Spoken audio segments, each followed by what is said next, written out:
Мы находимся в палате больных. О том, с какой патологией здесь лежат больные, вы, наверное, знаете. Это нарушение мозгового кровообращения, в том числе и инсульты. То есть вся самая сложная патология, вся здесь. И вот сейчас мы обращаемся к женщинам, которые подписались под письмом. Письмо вы читали на страницах газеты 22 декабря. Такое письмо пришло в студию «Интеграл». Пожалуйста, расскажите нам о своих проблемах, как больная вы встретились с этими проблемами в данном отделении. И о чем вы вообще хотели рассказать? Прежде всего, хотелось бы сказать об условиях. Лечат нас, конечно, очень хорошо. Доктор у нас. Лучшего не нужно. Но условия... После репортажа вот хотелось бы, конечно, если вы меня возьмете гидом, я вас проведу. Как больная по этому, значит, отделению. Лежу я здесь 3-й раз. Вот в таких условиях все время. Сейчас, в данный момент, я лежу уже месяц. 2 дня не хватает, до месяца. И сколько еще лежать мне? Ну, в общем, долго. Вот, и такие условия. Давайте познакомимся. Сомова Таисия Михайловна. Таисия Михайловна, вот почему вы написали письмо? Письмо... Мы прочли статью в газете. Вот я не вспомню. Рядом СЭС кричат СОС. Мы не могли не возмутиться этой статье. Не могли. Просто вот чисто вот как больные мы не могли не возмутиться. Значит, Харищенко. Мы ударяли, конечно, в статье именно на Харищенко. Упустили мы и Маренова, конечно. Нужно было его... Обязательно нужно было. Просто как-то выпустили из виду. Ну как так? Значит, СЭС, они такое здание себе берут, такие условия для своих работников. Им тесно. Давайте посмотрим, как у нас. Ну, мы даже, если бы это не для всего города передача была, мы бы могли показать свои синяки все, как мы здесь ходим. Это же ужас. Здесь многие больные, у которых потеряна координация, во-первых, ударяется все, хоть ведь тесно. Вот рядом, пожалуйста, лежат. Хорошо, вот человек не тяжело больной, а была здесь и тяжело больная. Она и на суд находит, и все прочее. А рядом человек такой вот лежит. Вот представляете, что это такое? Вот, ну вы, конечно, пройдете, еще увидите тяжело больные в палате очень есть, которым нужно индивидуальное лечение. Вот, просто невозможное вот в таких условиях. Теперь, вот... Месяц, да, я лежу. Мне еще, как доктор сказал, очень долго лежать. Пройдете, посмотрите вот условия наши, где мы моемся. И санузел наш посмотрите, приемный покой наш, столовая наш. Мне очень хотелось бы быть гидом, я бы вам иначе представила это, как представят доктора, конечно. Им хочется. Может быть, мы воспользуемся вашей помощью. Вот. Ну вот, собственно, у нас все ударение на помещение. Мы в таких условиях. Вы знаете, вот такое заболевание, мы так, и на нервной почве, в общем, все, да. И вот это вот вся убогость помещения, она давит, понимаете, давит. И врачам, вот, ну что за условия? Вот поехала я недавно, было мне направление на комплекс, на больничный поехать. Мы много ездим, консультируемся с врачами туда.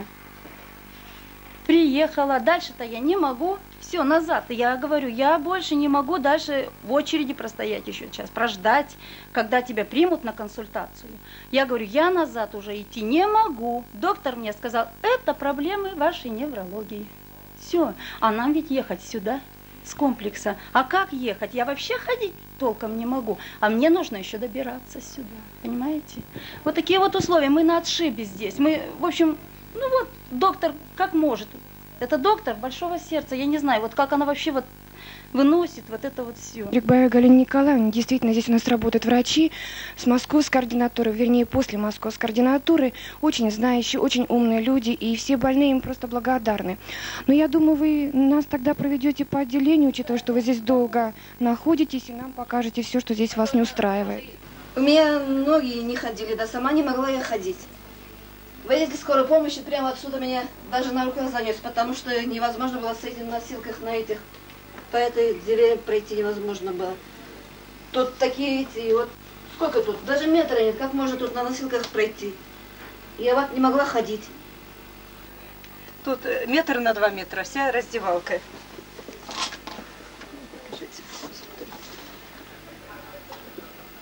Ну, мы вам можем продемонстрировать больных, которые находятся в нашем отделении. Вот, пожалуйста, мужчина, которому 64 года, который не передвигается самостоятельно не питается. Значит, требует, ну, такого очень индивидуального лечения. Значит, кормим мы его через зонд. Пожалуйста, вот мы его зафиксировали для того, чтобы он не упал. Это наша святая святых, процедурный кабинет, где больные получают все манипуляции, все инъекции. Ну, что сказать об этом кабинете? В общем-то, он оборудован всем необходимым, что требуется для этого. Вот у нас и, ну, все имеется здесь. Хочется сказать, вот это окно, которое мы постоянно пытаемся мыть, убирать, вот буквально через час здесь будет угольная пыль. Зима немножко легче. Весной нашей уборки хватает на полчаса. А это процедурный кабинет. Показать нашу столовую на 40 человек. Здесь мы завтракаем, обедаем, ужинаем. Здесь же, как вы видите, пост сестры. Здесь же у нас берут анализ крови. Это может совмещаться все вместе. И завтракаем, и здесь же у нас в это время кровь берут. Комната отдыха. Комната отдыха, прогулочная. В общем, вот это вот все, что мы имеем в этом отделении для отдыха. Телевизор вот у нас. Спасибо. Ну, в общем-то, вы просмотрели кое-какие, значит, наши картинки из нашей жизни. Комментировать их очень обширно я не считаю нужным. Ну, если сконцентрировать все наши проблемы, они звучат следующим образом. Отделение находится в промзоне. Значит, барак наш очень старый, не подлежащий ремонту. Ремонтировать его себе стоит дороже. Далее, площадь нашего здания никоим образом не рассчитана на такое количество больных, как 40 человек. Данное отделение именно на 40 человек. Вспомогательные наши все площади тоже мы максимально используем все, что возможно. У нас тут нет лишнего квадратного метра или даже сантиметра, который не был бы задействован. Значит, и далее наша отдаленность от больничного комплекса. Специфика больных требует до обследования различного и даже определенных методов лечения, которых у нас не имеется. Поэтому, значит, больница не может нам предоставить транспорт, чтобы мы больных возили на больничный комплекс. Они едут у нас автобусом. И вот эти 4 момента, которые вызывают все наши беды. Ну, проблема эта, конечно, она стоит не первый день и даже не первый год. Это отделение существует уже около 6 лет, и вместе с созданием этого отделения, в общем-то, родилась и эта проблема. Поскольку промзона она была, промзоной она и оставалась, как и много лет назад, так и сейчас. Вот. Ну, решить нашу проблему, конечно, должны помочь городские власти, значит, наши имущественные ведомства, которые обладают и денежными средствами, и возможностью предоставить какое-то помещение. Ну, самая острая проблема, конечно, база, площадь. Вот. Ну, я не могу сказать, что администрация нашей больницы не знает наших бед, не занимается этими проблемами. Они все это прекрасно знают. Но хотелось бы сказать, что наша проблема очень медленно решается на всех уровнях, начиная от администрации, кончая городскими властями. Значит, единственная надежда забрежила в прошлом году у нас, когда пообещали, что мы будем переселены в здание в квартале М. Уже 4-й квартал мы должны были работать там. Ну вот сейчас уже январь на носу. В этом здании никто ничего еще не делал. И, в общем, обещают, что нас переселят к марту месяцу туда. В это очень трудно верится. Сложилось мнение, что больные неврологического отделения и сотрудники постоянно на что-то претендуют. Строящиеся профилактории были печати, статьи о том, чтобы передать это здание неврологическому отделению. Затем здание в квартале М. Сейчас строящиеся корпуса городской СЭС. Но почему это происходит, вы уже поняли из нашего репортажа, посмотрев его. Такие условия, конечно, вынуждают. Я думаю, что нашему городу по плечу решить эту проблему и, может быть, даже не в ущерб ни одной из сторон. На этом мы заканчиваем наш репортаж.